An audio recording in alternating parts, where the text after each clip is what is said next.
Last week on Monday Night Raw, Vincent Kennedy McMahon demanded some ruthless aggression. The big question is, are we going to get that ruthless aggression this week on Raw? It is Monday Night Raw, the 1st of July, 2022. Top 5 moments. It was an actual decent show. Lots of good stuff on the show. The main event, probably the standout of the bunch, but we are here to give you our top 5 moments, and we will start with number 5, which was, of course, a tag team match between Eddie Guerrero and the man that we shall not mention versus Bubba Ray and Spike Dudley. I love this match for one reason only: ruthless aggression. Is there more image that's stapled into your mind than Chris Benoit locking the crossface in on anyone, and they're passed out, and his veins are popping out his arms? Is that not ruthless aggression? And the person's head's legit turning purple. TJR shirt there. Yeah, that is the purple I'm looking for. Yeah, no, I mean, ruthless aggression, I don't think can be summed up any better than Chris Benoit locking in the crossface. That's what he did after the match here. Just took down Bubba Ray, locked him in the crossface, and he didn't let him go. And Bubba Ray, passed out, almost died.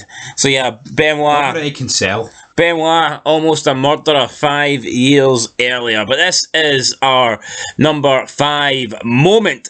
Moving on to number 4, we had Brock Lesnar versus a surprising opponent in the Nature Boy, Ric Flair. Woo! So, Paul Heyman was basically talking about how on SmackDown, Angle issued a challenge to a rookie, and that rookie was John Cena. So he says that Brock was going to do something different tonight, and he was going to issue a challenge to like an old timer, a legend.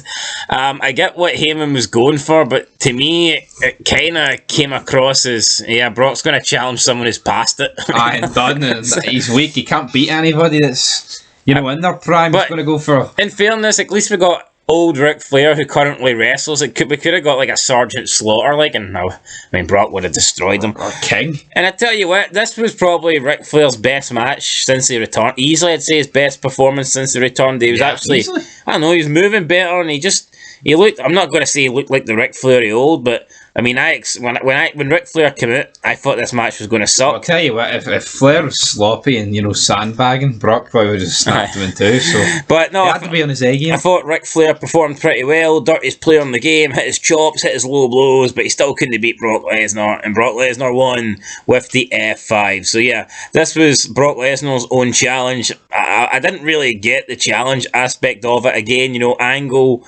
offering a challenge to anyone. Brock Lesnar, nah, if you want to face me, you need to be old and out of shape. Who the hell does Brock Lesnar think he is? Jake Paul? You could have just took on Paul Heyman. Is he still in the Jake Paul gimmick? We need to be old and retired. Where's Anderson Silva?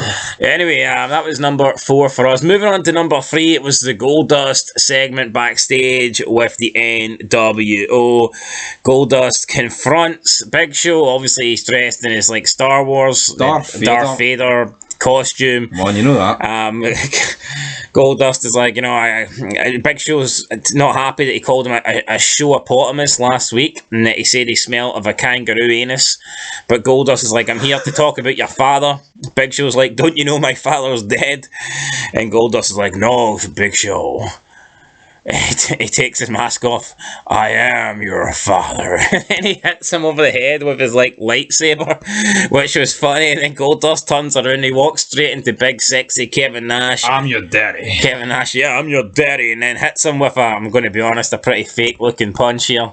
Expect better for Kevin Nash, but I know, even the hits he was hitting him with the metal pole.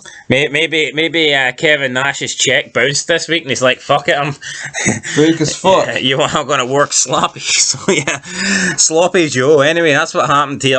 That Goldust got left out, basically in a heap backstage. Why do we not get more pulp culture references these days? Back in the day, you got it every week. I know. There you get nothing. Because it almost feels to me as if wrestling nowadays just wants to separate itself from everything. doesn't want to be edgy, doesn't want to mention anything. It just wants to be wrestling. Which is lame. Very fucking lame. Anyway, moving into number 2, we have the Booker T Goldust segment backstage. Goldust approaches Booker T. Booker T doesn't really know who Goldberg is dressed as. Booker T says he's not a nerd, he's not a Star Wars nerd. But Goldust is like, no, come on, Booker, we got something. I am your father. Not quite that scene, of course, but I enjoyed this. Booker T... He enjoyed it so much he doesn't even know what happened. I'll tell you, Booker T grabs a lightsaber and he says, can you dig that, Darth Maul? I remember that bit. And then he's like, no, I'm a 16-time lightsaber, 5-time lightsaber champion, and I'm gonna kick the Jedi ass. And he starts like, waving his lightsaber, and Goldust is like mesmerised at Booker T.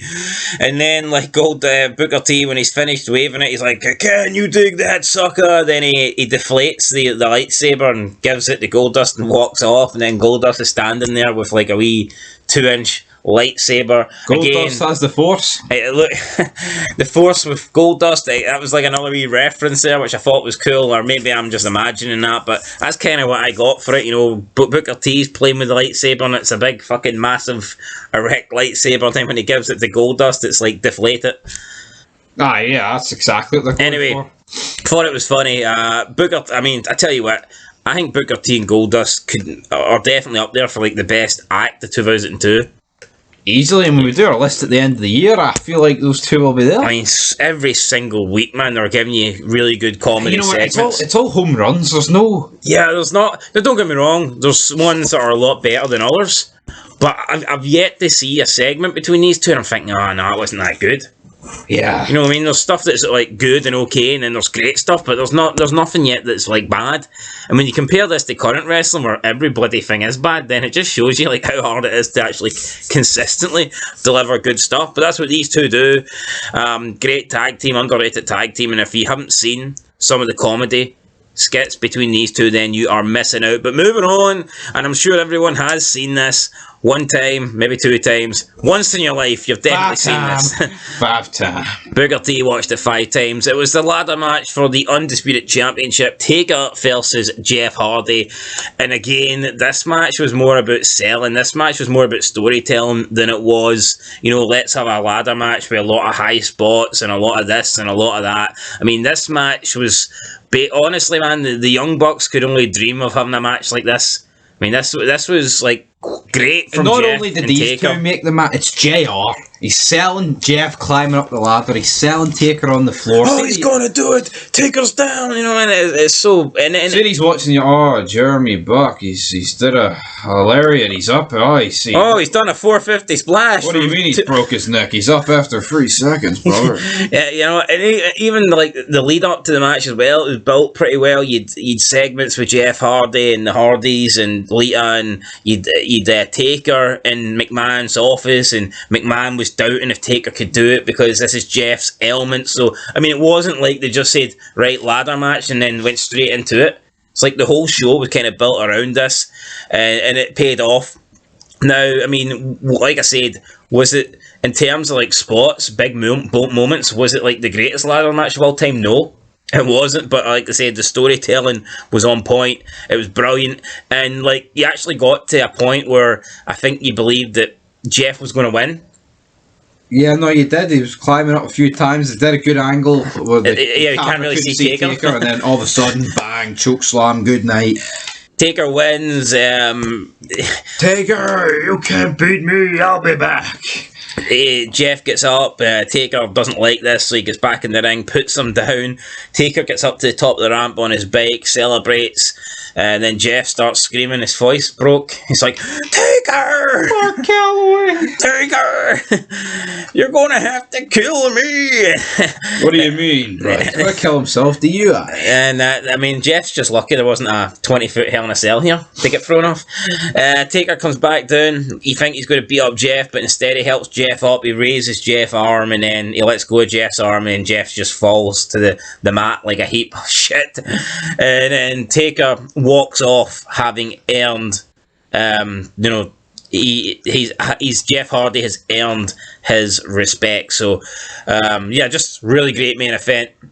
One of the best main events of 2002, without a shadow of a doubt, and definitely I'd say one of the best ladder matches as well in the history of wrestling. So you think of matches with storytelling and ladder matches specifically, and this is right up there. It is, especially on free TV. I'll tell you what, wasn't even that long ago we had another really good ladder match between Guerrero and RVD. So exactly. I tell you what, you were spoilt for ladder matches. See, back in the early 2000s, like. You were getting them left, right, and centre. And they were all great. Anyway, that's it, guys. That's our top 5 moments. We'll be back for the next show, which, of course, will be the SmackDown review. So make sure you stay tuned for that. And that's going to do it. Leave a like, leave a comment, subscribe. I'll catch you in the next one. And, of course, until then, peace.